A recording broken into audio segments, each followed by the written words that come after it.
They don't fall in love with you, they fall into submission. Slowly, quietly, without even noticing it. One minute they're laughing at your joke, the next they're rearranging their entire day just to stay in your orbit. Not because you asked, but because you withdrew. Because you looked at them like they mattered, then disappeared. Because you gave them a glimpse of being chosen, then made them doubt they ever were. That's the formula. Create hunger, then starve it. Show warmth, then freeze. Mirror their desires, then fracture the image. Confuse them just enough that their ego gets involved. And once their ego enters the equation, it's no longer about liking you, it's about needing to win you. Now they obsess. Now they chase. And you? You stay still. Because control doesn't beg. It waits. They won't even understand why you're stuck in their head, but you will be non-stop. Their thoughts will circle around you, their decisions subtly influenced, their emotions gradually molded by your presence. Machiavelli never said the word obsession, but he described it perfectly. He wrote that men are driven by two forces, love and fear. But there's something even more consuming, obsession. Obsession isn't about chemistry, it's about control. When someone's obsessed with you, it's not just that they like you, they start reorganizing their world around you. You're the first thought in the morning.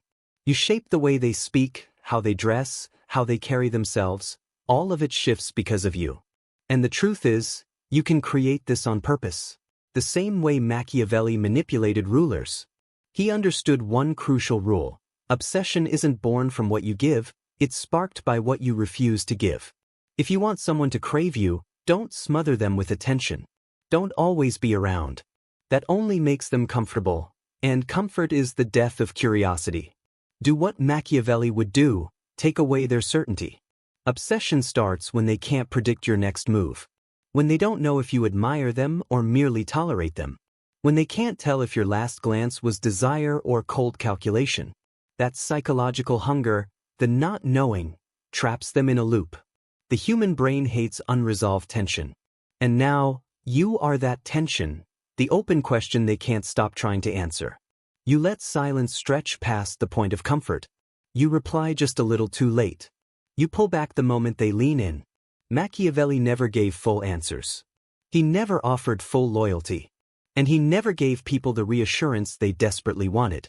Because the moment you make someone feel secure, the chase is over. But when you keep them guessing, that's when the fire catches. Once you've captured their attention through distance and silence, it's time to reflect what they want, but only partially. Show them glimpses, just enough for them to think, this person sees me, but never enough for them to say, I've figured them out. Machiavelli called this strategic reflection.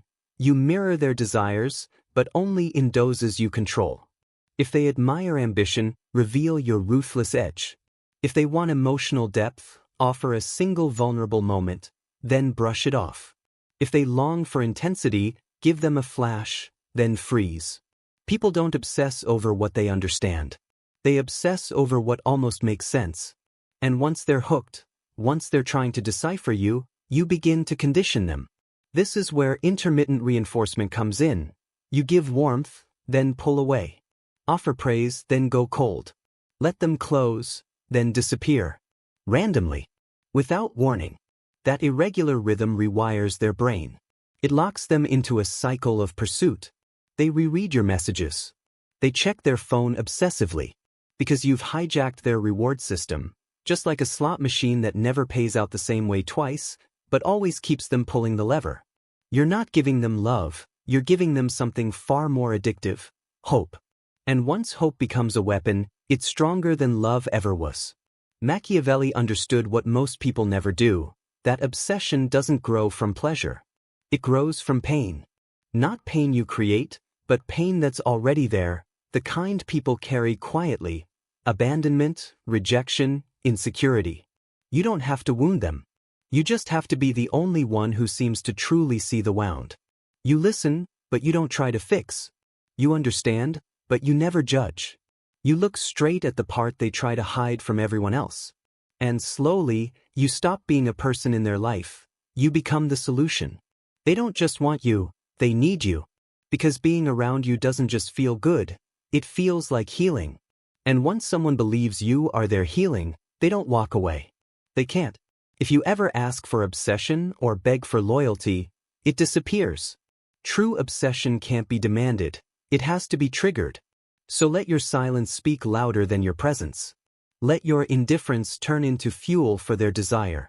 Let your unpredictability trap them in their own imagination. Machiavelli never pleaded for devotion. He became so compelling, so impossible to decode, that people gave it to him willingly. You don't ask them to obsess, you become the thing they can't stop thinking about. They want to understand who you are, but you never fully let them. Because the moment they do, the chase dies. That's why Machiavelli never gave them a clean ending. He didn't want to be understood. He wanted to be imagined. You have to learn how to live in their imagination more than in their reality. Never offer one clear, consistent version of yourself, because predictability kills the very tension that obsession feeds on. Obsession survives on contradiction, the pull between intimacy and distance, warmth and coldness, power and vulnerability. Be focused and intense today, then light and distant tomorrow. Compliment them today, tease them tomorrow. That inconsistency makes them question which version of you is real, whether they misstepped, whether they lost something, and in chasing clarity, they become addicted to solving you. You don't owe them consistency, you owe them a maze. And as long as you never give them the map, they'll never stop wandering. If you want to control someone without ever laying a finger on them, control your timing. Machiavelli knew, it's not what you say that gives you power, it's when you show up and when you disappear. So if you want to make someone obsess, here's how. Leave the conversation when it's just getting deep. Send a message that makes them feel seen, then disappear for 8 hours. Step away when the energy peaks. Always leave them wanting more.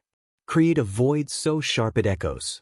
Once the doubt enters their mind and fear starts tugging at their chest, congratulations.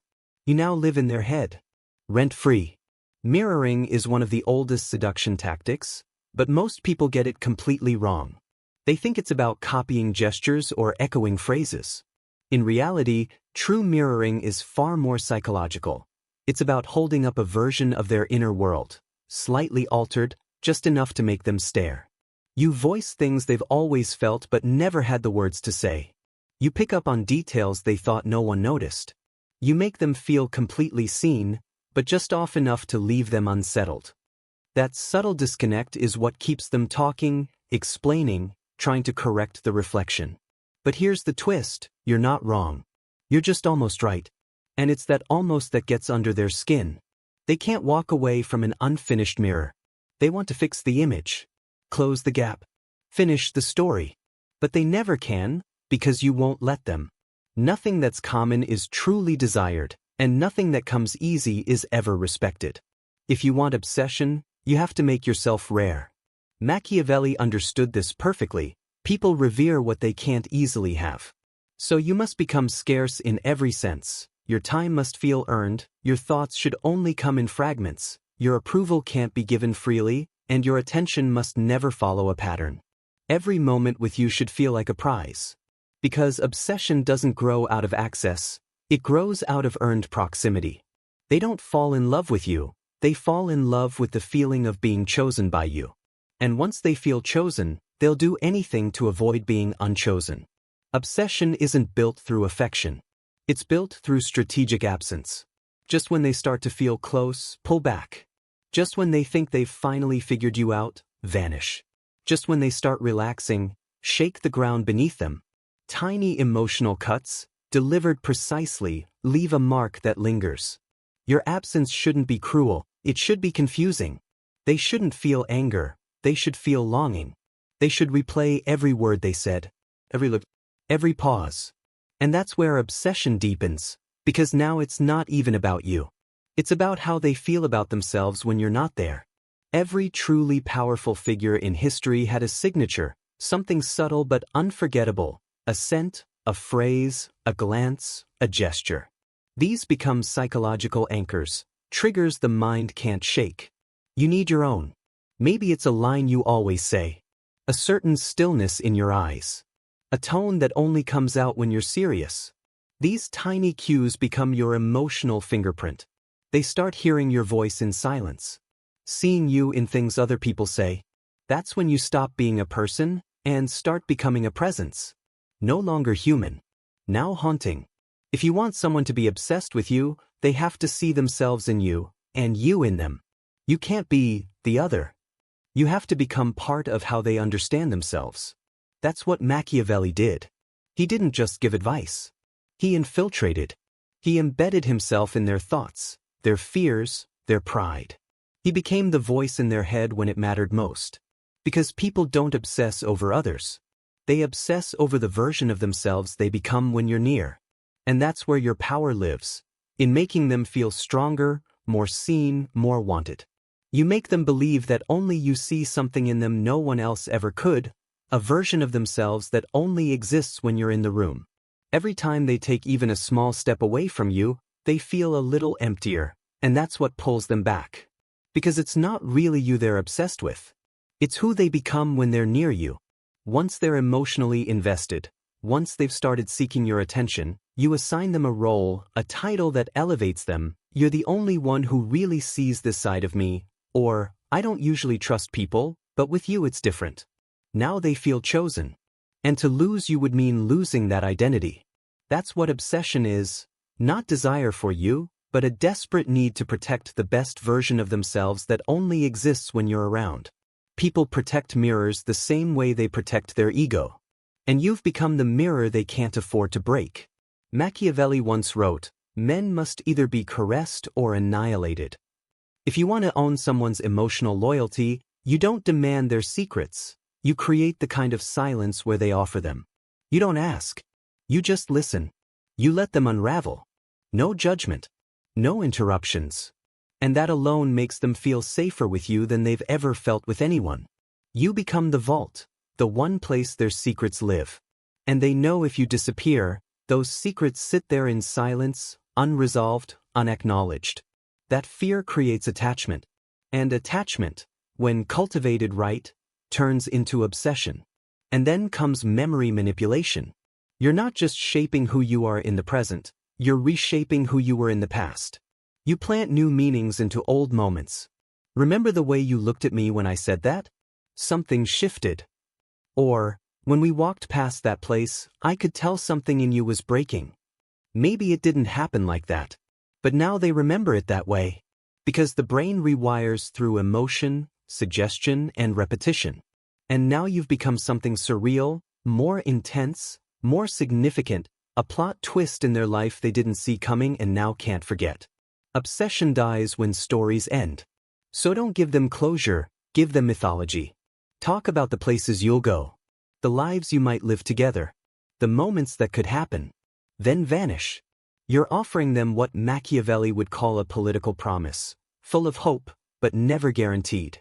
And that possibility, that maybe, becomes a hook in their mind. What if it was real? What if they were the one, and I lost them? The story doesn't end. It lingers, and it brings them back to you every time life feels dull, cold, or hollow. You're the one who changed the course of their story. And they remember it, obsessively. But to seal it, you need one last element: fear. Not loud, dramatic fear. A quiet, creeping panic. The fear of losing you. Because once your absence becomes more terrifying than your presence is comforting, they'll start chasing you on their own. Machiavelli didn't threaten power. He just made people terrified of not being included. When someone senses that your attention could vanish without warning, they cling tighter. So after a deep moment, pull back. After a moment of connection, go silent. Not to punish, but to unsettle. They'll start asking themselves, did I mess up? Are they pulling away? Did I lose something? You've made them feel like they're the unstable one, like keeping you close is their responsibility. And they'll do anything to keep the door from closing. No one's afraid of losing something they don't value, so your job is to offer something that feels sacred, but only in drops. A little access. A little vulnerability. Enough to make them feel chosen, maybe even irreplaceable. Because if they ever lose you, they're not just losing a person, they're losing a privilege. And people are biologically wired to panic when a privilege is taken away. You should treat your loyalty like vintage wine, offered in sips, shared in rare toasts, never handed over by the bottle. The less they get, the more they crave. And beneath that craving is a quiet dread, the fear that one day, you'll stop pouring altogether. Everyone has a hidden insecurity they're trying to outrun, and your role isn't to fix it, but to become the only person who temporarily makes it disappear. When you make them feel powerful, understood, whole, they attach that relief to your presence. But when you slip away even slightly, the old fear creeps back in. And now they don't just want you, they need you. Because you've become their relief. Their silence breaker. Their emotional cure. You are the only thing standing between them and the fear that eats them alive. And they grow dependent, not on your words, not on affection, not even on love, but on the version of themselves they can only access when you're near. Now even imagining your absence feels unbearable, a panic dressed as attachment. Most people aren't afraid of rejection itself, they fear the lack of closure. So if someone thinks you might leave, they panic. But if they suspect you'll leave because of something they did, they fight harder to keep you. You never have to threaten to walk away. Instead, plant seeds like, "You've always had strength. I just hope you don't lose that like everyone else." Or, "People don't lose me because I leave, they lose me when they stop remembering how rare I am." You're not pushing them away. You're making them terrified of pushing you away.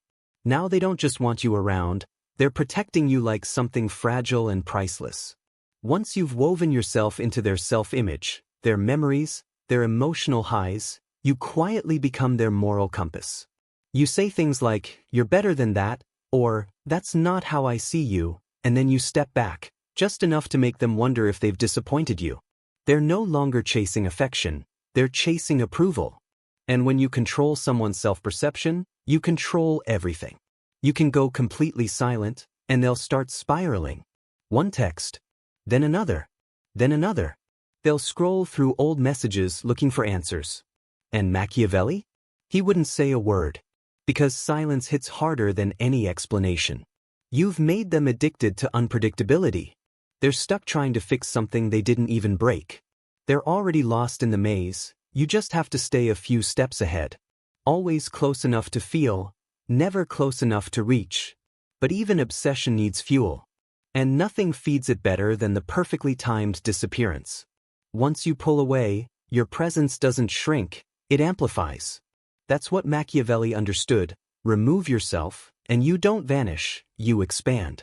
You stop chasing attention and become the absence they can't ignore. You don't ghost them. You don't block them. You simply fade, answer slower, smile a little less, let your tone cool. And never give them a reason. If they ask what's wrong, just say calmly, "Nothing. I've just been in my head." Now they start blaming themselves. Was I too much? Did I say something wrong? Did I lose them? And that's when the obsession deepens, because now they're not thinking about you, they're thinking about why they don't have access to you anymore. During the fade, you don't disappear completely. You leave behind triggers, a song you both loved, a place you always met, a phrase only you ever said. Now you live in the background of their daily life, not as a memory, but as a presence. Their mind starts filling in the gaps. Their own imagination becomes your voice. And obsession needs that friction. So leave little signals. Watch their story, but don't reply. Like a comment, but don't message. Send a vague message with no explanation, then vanish again. Those breadcrumbs you left behind, they keep the hope alive. The hope that maybe, just maybe, you're still thinking about them. And that hope keeps them crawling through their own emotional drought, desperate for the smallest drop of attention. You're no longer someone they simply want. You've become the remedy they believe they can't live without. And you've made sure you're the only source of that relief. Then, after silence, you return. But not as the same person. You come back colder, sharper, more detached, more in control. You smile less. You soften less. And they notice. They can feel the difference. They sense the distance. They start trying to claw their way back to the version of you they once had, but you never fully return. You let them feel, through tone and behavior alone, that you were once close, but something changed. And that makes your presence even more valuable. They're not chasing you, they're chasing who you used to be. And no one ever stops chasing the ghost of the one person they felt safe with. They'll try everything. None of it will work. Because now you're untouchable. They're not really chasing you anymore. They're chasing relief from who they became because of you. They're caught in a loop of their own making, built from your silence, your warmth, your withdrawal, your reappearance. You gave them just enough of paradise to make reality unbearable in comparison. Now you've entered legend territory. Time to build the myth. Speak about your past in ways that feel poetic and deliberately unclear. Let others define you in extremes, mysterious, powerful, unknowable. Never explain. Let them argue. Because once someone starts defending you to others, they've already turned into your disciple, your myth's mouthpiece. You're not just someone they used to know. You've become a story. And stories outlive memory. Now it's time to use that. Machiavelli didn't want to be admired. He wanted obedience. Because obsession, when shaped correctly, becomes the most effortless form of control. Once someone's identity becomes wrapped around you, they stop wanting you. They start needing to prove themselves to you. And when that happens, you don't need to ask for anything. They give it all willingly. When someone's obsessed, they're constantly seeking your approval. So don't reward their love, reward their loyalty. They defend you? You show warmth. They echo your values? You open up. They follow your unspoken rules? You show subtle appreciation. Soon, they begin to realize, the more I act in ways that please them, the more I feel like myself. That's behavioral loyalty. Now raise the standard, with silence. Let your energy speak for itself. You expect emotional discipline, composure under pressure, loyalty that doesn't ask for praise. You don't state your standards. You live them. And they'll adjust. They'll start watching how you move, remembering what you like, learning how to stay in your presence, because they don't want to lose it. This is how you build invisible rules, not through control, but through carefully measured attention. Surface-level obsession fades. But obsession rooted in ideology becomes immortal. So what do you really believe? The truths that cut, the ones most people are too soft to hold? That access should be earned. That loyalty is a choice, not a gift. That silence can say more than confession. You don't lecture about these things, you drop them casually. And if they agree, they begin reshaping their worldview around yours. Not because you told them to, but because they want to be like you. Now they're not just obsessed with you, they're obsessed with becoming you. You've become the answer to a question they couldn't even articulate. People carry around invisible voids, a hunger to feel dangerous, a need to be deeply understood. You don't fill those voids directly, you hint that you see them, that only you see them. And that illusion, that only you get it, makes walking away feel like spiritual suicide. They may try to move on, but every connection after you will feel flat. Because you weren't just a person, you were a doorway to the version of themselves they actually liked. And now it's closed. Machiavelli never gave orders. He made people believe his moves were their ideas. You plant thoughts like seeds, and feed them with quiet praise. You always read the room so well. You see things most people miss. And suddenly, they start believing that following you is intelligence, that pleasing you is power. And they'll swear it came from them. That's how you lead without resistance. At this point, you're no longer just a person. You've become a symbol. You're not flawed, not human, not touchable, you've become myth by design.